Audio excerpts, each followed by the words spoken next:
Hiya, Sasha here. Another session of the Move Better, Feel Better. This is a full body loosener.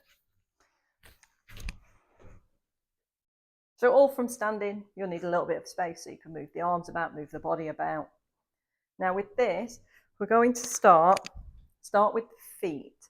So imagine joint of the big toe, press into it, and then the joint of the little toe, and then the center of the heel, and then back to the joint of the big toe, little toe, center of the heel, and let the weight move round those three corners of the feet. We're mobilizing the feet. Yes, the ankles, the knees are going to move, but we're letting the feet drive the movement. Now, you can let that movement get quite big when you push into the heels. You pick up and then put the big toe down, the little toe. So we can get quite a bit of movement going there in the feet. It's like each foot goes outwards.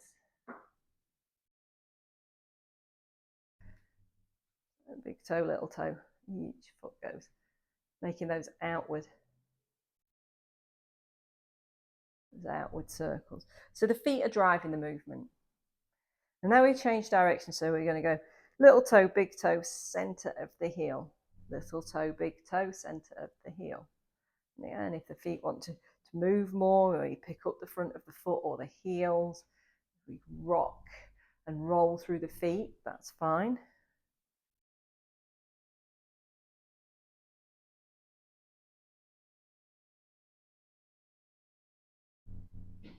And then we're going to let the feet settle. So now we're going to let the ankles drive the movement. So we're thinking about those circles, those outward circles. Feet will probably still move, but now we're thinking that the ankles actually drive the movement. So the feet are still going to move, but the emphasis is the ankles creating the movement.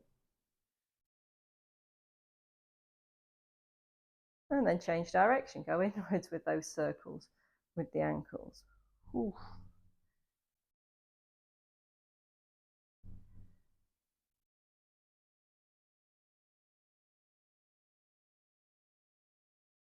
And then let the feet settle. We're going to bring the feet close together, hands on the knees. So we're going to knee circle. We've still got the feet and the ankles moving, but now it's the knees that are driving that movement. We're just oiling all of the joints of the body with this, getting everything to move. Change direction.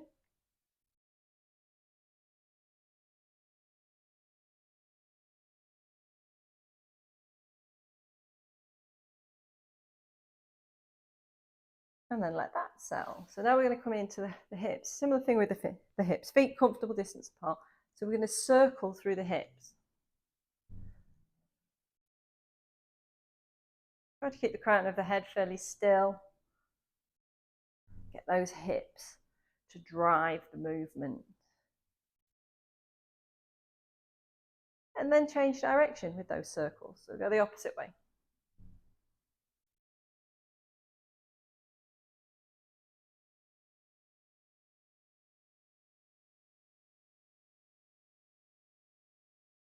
Now is what we're going to do. We're going to turn these circles into figure of 8. So with this, you're going to push the hip forward, one hip forward, and then imagine you're scooping it back in an arc. And as it goes back in an arc, it's going to push the other hip forwards, and then that hip goes back in an arc, pushes the other hip forward. I always imagine it, it's like walking. Your feet are stuck in mud and you're trying to walk, like your wellies are stuck and you're trying to walk forward, but you can't because the feet are stuck down. So the hips are really having to try to get that movement going. And then we're going to try and walk backwards. So here, a good thing to do is I stop at the front and then I scoot back. Because as you scoot back, it pushes the other hip forwards and then scoot back. So now it's like walking backwards. We're making that figure of 8 with the hips. Like walking backwards, but your feet are stuck. Your feet are stuck in mud. This is also starting to get into the lower back and the mid back.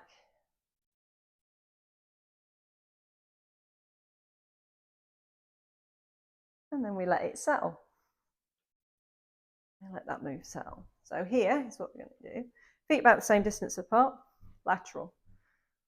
I'm going to let the crown of the head move over. The hips can move out to the side a little. You can let the leg of the side you're going down to bend. So lateral flexion, get a stretch on the outer hip, but we're laterally flexing through the spine. We come back to center. We're going to do twice more in the same direction. Head goes. Feel the spine following the head. Let the hips move over. Let the leg, the side you've moved over to, bend slightly. If you wish, you can lift the opposite elbow and then center. Restacking all the way to the top, same way. So over through the head. Or let the spine follow. Let the hip shift, let that knee bend. You can lift the elbow. Back to center. So now we need to go the opposite way. So start with the head.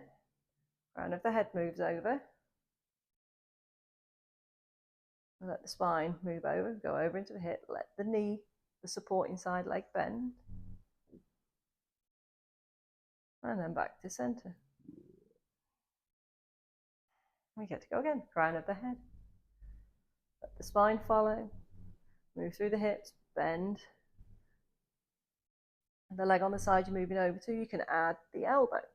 You don't have to add that. And then center.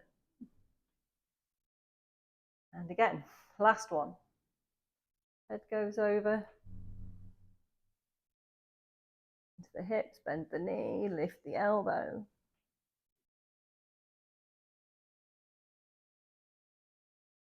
And then back to center.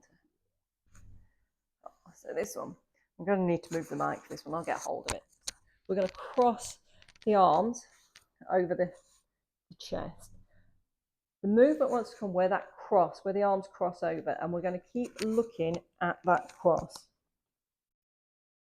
And we're going to make a circle with the cross. Keep looking at it and circle through that cross. Now push out through the feet. We're trying to keep the pelvis and the lower back fairly still. We want to get this through the upper back as much as possible. We're rolling where the cross of the arms is, and the cross stays stuck to the chest, so the chest and the upper back follow that circle. Keep looking at the cross, and then very gently let it change direction. Rolling through that upper back.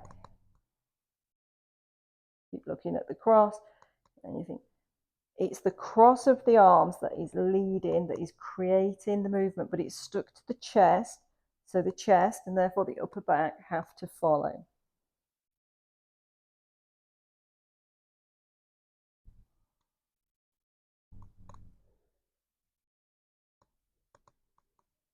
And then we let that settle.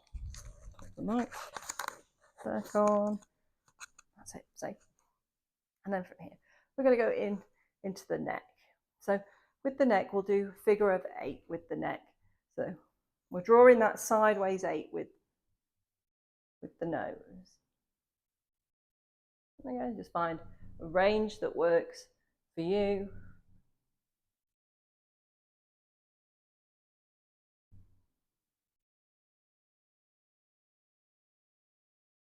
And then when it feels right, we're going to change direction, one of those straight lines, and then reverse.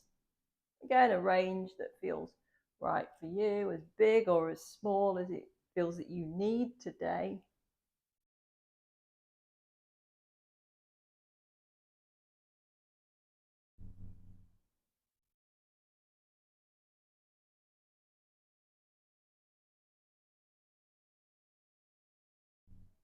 And then let that gently come to a stop. And then shoulders. So we'll work into the shoulders. This is where we keep the ribs down and forwards, and we'll make those big shoulder circles. High five backwards. Get the pivot. High five upwards, and release the arm. And then take it up. That pivot all the way back over. So 1, We want 3 on each side. There we go. That's number 2. All the way back. And this one's number 3. So finding your range might be lower, might be right up here, but work with what's right for you. And then we've got 3 on the other side. So it comes across the body slightly as it lifts. High 5 behind, pivot, high 5 upwards, bring it down, lift, pivot, high 5 behind, and bring it down. We've got 1 more. Not sure, we'll do 2 more. Lost count. Over, back. Let's go 1 more. Just to make sure. Lift in.